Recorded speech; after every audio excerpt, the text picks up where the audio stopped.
This is Leon at the Computer Room Nottingham. What I've got here is an iPad 2 that's been brought in following an unsuccessful repair. It's had a new touchscreen fitted after the original one being damaged. Yeah, that's been done, but now parts of the touchscreen don't work properly. The reason for that is, I think at least, because the connectors themselves were damaged. Now what we have is it's been brought into us after an attempt at replacing those connectors.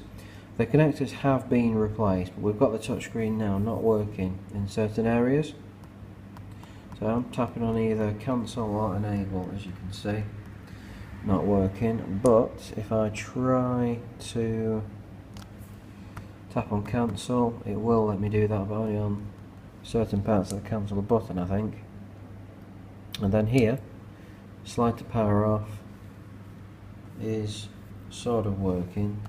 What I'm told is about this area of the screen doesn't work, but I'm finding more and more areas of the screen don't work. So what I'm going to do is take a look at the connectors to see if the soldering on them is okay, or whether in fact it needs reflowing, improving in some way to be able to get the whole touchscreen working properly. Okay, then looking at the soldering, now we've done soldering like this quite a lot before, and the main thing really is making good solid solder joints, making sure that none of the pins are loose, and they're all solid, like I say. Now this solder joint here, I can't really get in much closer without losing focus, but that is a good amount of solder on there. But the surrounding pins, just about all of them, have not got anywhere near as much solder as that on. Some of them are even moving, so they're loose, they're not even soldered down.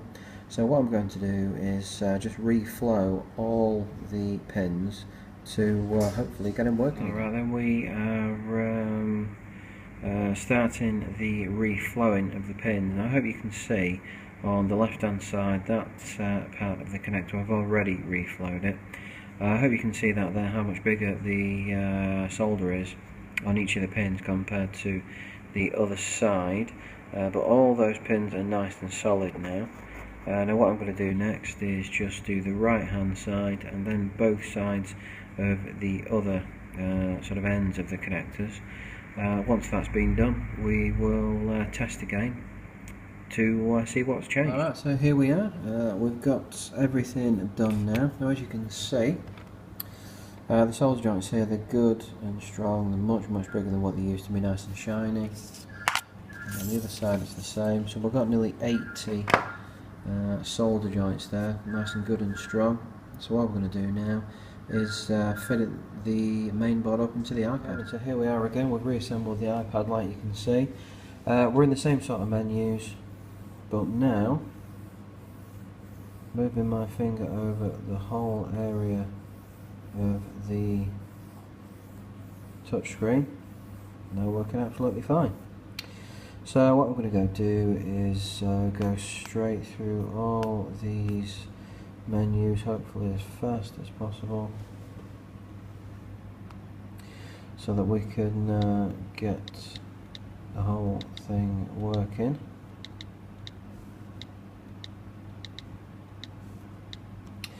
Working properly, see it working properly. Connect it up.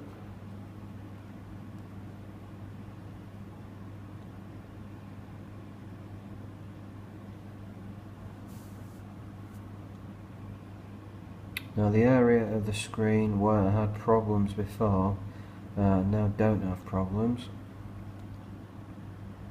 Right, this is the normal desktop. It's looking pretty good. But what I like to do in cases like this is go to something where the screen is just full of things to scroll up and down, and that is best to go straight to the settings. And we've got it looking pretty good here. Turning around, just checking everything else, and that's fine. So that's pretty much it really. There's going to be a bit more testing that we do to make sure that keyboard works okay as well. In what we've got notes, so we'll make a new note. We've got the keyboard here with everything else like that, so we'll just keep testing to make sure it's going to be okay, but apart from that it all looks good.